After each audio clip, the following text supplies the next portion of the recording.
మట్టి వినాయక స్వామి విగ్రహాలు ప్రోత్సహిద్దాం, పర్యావరణాన్ని కాపాడుకుందామని అంటున్న తిరుపతి బొమ్మల కోటర్స్ విగ్రహ తయారీదారులు.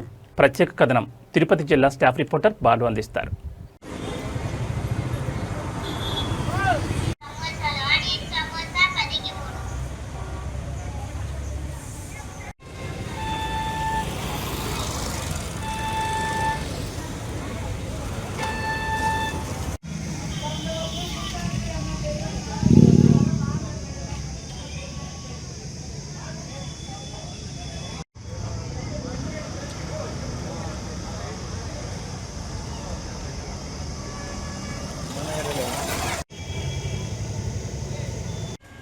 ట్రూత్ న్యూస్ ఛానల్ ప్రేక్షక దేవుళ్ళకి వినాయక చవితి శుభాకాంక్షలు. మన భారతదేశంలో హిందూ సాంప్రదాయానికి తొలి పండుగ వినాయక చవితి. ఈ వినాయక చవితి అనే పండుగ అనేది చాలా ప్రసిద్ధిగాంఛనమైన పండుగ. ప్రతి ఒక్కరూ ప్రతి ఇళ్లల్లో వినాయక విగ్రహాలని పెట్టి పూజించి భక్తి శ్రద్ధలతో నైవేద్య పూజ పదార్థాలతో చేసి, అలాగనే చెరువులో కావచ్చు బావిలో కావచ్చు తీసుకుపోయి వినాయక స్వామి విగ్రహాన్ని నిమజ్జనం చేస్తూ ఉంటాము. అటువంటి నిమజ్జనం చేస్తున్న విగ్రహాలు తయారీ ప్రదేశానికి ఈరోజు మనం రావడం జరిగింది. సుమారు తిరుపతి ఆర్టీసీ బస్టాండ్ నుంచి 15 కిలోమీటర్ల దూరంలో బొమ్మల కోటర్స్ అనే ప్రదేశంలో ఈ బొమ్మలు అనేది తయారీదారులు చేస్తుంటారు. సుమారు ఇక్కడ ఒక 30-40 ఏళ్ళగా ఈ బొమ్మలు అనేది ఈ కళాకారులకున్న గుర్తింపుతోటి నంది అవార్డు కూడా రావడం జరిగింది. అలాగనే ఈ ఎవరైతే ఈ విగ్రహ తయారీదారులు ఉన్నారో వారు ఎటువంటి పర్యావరణానికి ఎటువంటి ఇబ్బంది కలగకుండా కేవలం కాగితాలతోటి, అలాగనే ఆలగడ్డ పిండితోటి, అలాగనే ఇక్కడ ఏదైతే అలాగనే ఎటువంటి కెమికల్స్ పెయింటింగ్ లేకుండా వాటర్ పెయింటింగ్ సంబంధించింది చేసి తయారీ చేస్తుంటారు. అలాగనే ఈ ఒక బొమ్మ నిమజ్జనానికి మనం చెరువులో వేసిన వెంటనే 1 గంటకంతా మట్టిగా తయారైపోతుంది. సో అలాంటి పర్యావరణానికి ఇబ్బంది కలగకుండా వీరు తయారీ విధానం అది మనం చూసే ప్రయత్నం చేస్తాము. ట్రూత్ న్యూస్ ఛానల్ తిరుపతి జిల్లా స్టాఫ్ రిపోర్టర్ బాలు. బొమ్మల కోటర్స్ వినాయక విగ్రహాల తయారీ వద్ద మనం ఈరోజు ఉన్నాము. వాళ్ళ మాటల్లోనే అడిగి కనుక్కునే ప్రయత్నం చేస్తాము. రండి సార్, చెప్పండి మీ పేరేం పేరు? కర్ణాకర్. ఎన్నేళ్ళుగా మీరు ఈ ఒక ఉపాధిని మీకు కల్పించుకొని చేస్తున్నారు? 40 సంవత్సరాలు. 3 రోజుల నుంచి ఇప్పుడు 14 ఏమంటే కరిగిపోతుంది. సో పర్యావరణానికి ఎటువంటి అంతరాయం జరగకుండా అలాంటి అంటే మీ అంతరికి మీరే నిర్ణయించుకున్నారా, లేకపోతే ప్రభుత్వం ఏదైనా ఆదేశాలతో స్టార్ట్ నుంచి చిన్నవాళ్ళ నుంచి మట్టిలోనే నేర్చుకున్న పని నుంచి మట్టితోనే స్టార్ట్ చేస్తాము.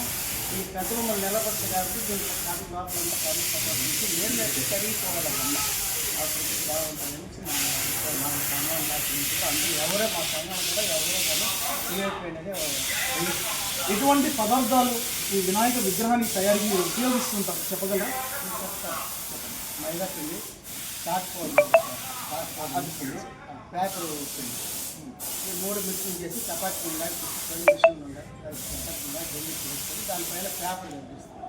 పేపర్ కనిపించేసి కర్రలు సపోర్ట్ బొమ్మ నిలబడేదాన్ని కర్రలు నీళ్ళు వేసిన ఒక 4 గంటకి బొమ్మ కరిగిపోతాయి. ఇదేమంటే విషయం ఏమంటే ఇప్పుడు పిఓపి ఎక్కడి నుంచో వచ్చిన వాళ్ళు చేసుకోనండి వద్దని చెప్పలేదు. వాళ్ళు మేము సంవత్సరం పొడికి మాకు ఇదే జీవనం, ఇంకేం ఇది లేదు, వృత్తి లేదు. వాళ్ళు ఏడు నుంచో వస్తారు, ఒక 3 నెలలు ప్లాట్ఫామ్ మీద పెయింట్ వేసుకుంటారు, పిఓపి బొమ్మ తయారు చేస్తారు. వాళ్ళకి ఇష్టం వచ్చినట్టు అమ్ముకుంటారు. చేసుకోండి వాళ్ళు కూడా చేసుకోండి. వాళ్ళు కూడా ప్రభుత్వం అయినా ఈ మెటీరియల్స్నే చేయాలా, మట్టితో చేసుకోవాలా, లేదా మెటీరియల్తో చేసుకోవాలా చెప్తే కొద్దిగా బాగుంటుంది. అంటే మీరు పిఓపి తయారీ విధానం గురించి మీరు మాట్లాడుతున్నారు అంటే పర్యావరణానికి ఇబ్బంది కలుగుతుంది అంటున్నారా, లేకపోతే మీ వ్యాపారం అనేది వ్యాపారం దెబ్బతింటుంది. చెప్పండి. ఇప్పుడు చెరువు ఊళ్ళో చెరువు ఉందంటే ఆ చెరువు కూడా పూడుకుపోతాయి. ఇప్పుడు అదే మేము అది పూర్తిగా ఇంకా కరగదు. అలాగే ఉంటుంది. అది మళ్ళీ గవర్నమెంట్ ఖర్చు పెడితే తీయాలి. గవర్నమెంట్ కోటి లెక్కల ఖర్చు పెట్టి కోటి వేల రూపాయలు పెట్టి ఖర్చు పెట్టి అది తీపించాలి. అలాగే మళ్ళీ నీళ్ళు నిలబడదు, వ్యవసాయం ఉంటాయి, వ్యవసాయాలకు కూడా అది అంటే ఓకే.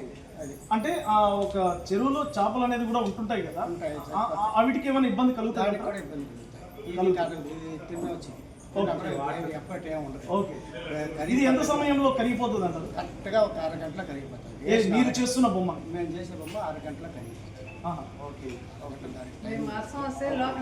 వాళ్ళు చేస్తున్నారు కదా, వాళ్ళు కూడా చేయలేమండి. మేము వాళ్ళు కట్టుకుని మేము పట్టలేదు. ఇప్పుడు వాళ్ళు వస్తున్నారు, 3 నెలలు ఉంటున్నారు, ఆడ టెంట్లు వేసుకుంటున్నారు, అమ్మినంతరికి అమ్ముతా ఉన్నారు, అట్టే వదిలేసి వెళ్ళిపోతుంది. అది కూడా ఇప్పుడు మున్సిపాలిటీ ఖర్చు పెట్టి చేయించి క్లీన్ చేపిస్తుంది. మాది అదంతా మేము ఇక్కడే పుట్టినాం, ఈడ పెరిగినాం, పనులు కడుతున్నాం, అన్నీ చేస్తున్నాం. గవర్నమెంట్ అన్ని తరపు నుంచి ఆదాయం ఉంది. వాళ్ళ తరపు నుంచి వాళ్ళు వదిలేసి వెళ్ళిపోయిందంటే అది మున్సిపాలిటీగా శుభ్రం చేయించాలి. మున్సిపాలిటీ శుభ్రం చేయించాలంటే జీతాలు ఎక్కువ. మేము ఇప్పుడు చేస్తున్నాం అంటే రేపు మొత్తం క్లీన్ చేయించేస్తాం, మేమే చేసుకుంటాం. గవర్నమెంట్ మా వల్ల ఏం లేదు. వాళ్ళు వదిలేసి అట్టే వెళ్ళిపోతారు. మళ్ళీ సంవత్సరానికి 3 నెలలు ఉండేటప్పుడు వస్తారు, ఏడ ఖాళీగా ఉందో టెంట్లు వేసుకుంటారు, అమ్మినంతరికి అమ్ముతారు, మళ్ళీ వెళ్ళిపోతారు. చేయలేండి, వాళ్ళు కూడా చేయలేము, మేము వద్దని చెప్పలే. ఇదే మెటీరియల్ చేసుకొని చేయలేము. అది గవర్నమెంట్ అతను తీసుకొని శ్రద్ధగా చేసుకుంటే గవర్నమెంట్కి బాగుంటుంది, మాకు బాగుంటుంది. దానివల్ల కూడా ఇప్పుడు తీసుకునే వాళ్ళు కొంతమంది తీసుకుంటున్నారు, దానివల్ల కూడా ఎంతోమంది డబ్బులు వస్తాం. బొమ్మ ఎత్తారు. ఇప్పుడు ఈ బొమ్మ ఉందంటే 4 పెట్టి లేపేస్తాం. అదైతే 20 మంది కావాలా. అది ఏమాత్రం ఒక చెయ్యి చేయినా కాలు చేయినా దెబ్బలు కాలు కూడా ఇరిగిపోయిన ఉన్నాయి. మొన్న కూడా హైదరాబాద్లో 6 మంది చచ్చిపోయినారు పిఎఫ్ వల్ల. హైదరాబాద్లో 6 మంది చచ్చిపోయినారు. దేనివల్ల దానివల్ల హానికరం. ప్రతి సంవత్సరం ఎవరికైనా ఒక దెబ్బలు తగులుతూనే ఉంటాయి. చేస్తే బాగుంటుంది. పక్క రాష్ట్రంలో కూడా కర్ణాటకలో కూడా పిఎఫ్. అంటే ఇప్పుడు మీరు ఈ కళాకారులకి సంబంధించింది మీ ప్రభుత్వం నుంచి మీకు ఏమైనా సబ్సిడీ ఇట్లాంటివి ఏమైనా కల్పిస్తున్నాయి? మాకేం లేదు. ఓకే. సబ్సిడీ మేము చేస్తాం, బయట చేస్తాం, బయట కడతామా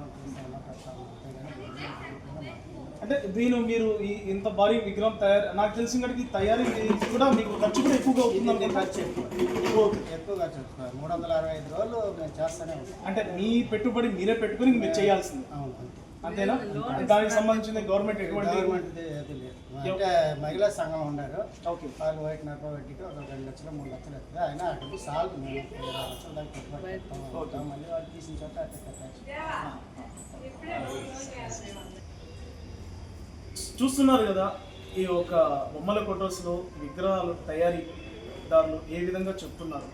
సో ఇక్కడ ముఖ్యంగా వీళ్ళంతటిగా వీళ్ళే విగ్రహాలు ఎటువంటి పర్యావరణానికి ఇబ్బంది కలగకుండా మీరు అటువంటి పదార్థాలు పెట్టి వీరు విగ్రహాలని తయారీ చేస్తుంటారు. సో అలాగనే వీళ్ళు చెప్పే వినపం ఏంటంటే బయట టెంటులుగా వచ్చి పెట్టుకొని ఈ పిఓపి అనేది చేస్తుంటారు.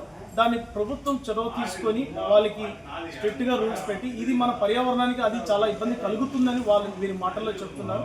దాన్ని కూడా ప్రభుత్వం దృష్టికి వెళ్తే వీరు సంతోషపడతామనేసి వీరి మాటల్లో వీరు చెప్పడం జరిగింది. అలాగనే మనము ఈ యొక్క విగ్రహాలు ఎలా తయారవుతున్నాయి ఏంటి ఆ విషయాలు కూడా మనం చూడడం జరిగింది. సో తిరుపతి జిల్లా స్టాఫ్ రిపోర్టర్ బాలు.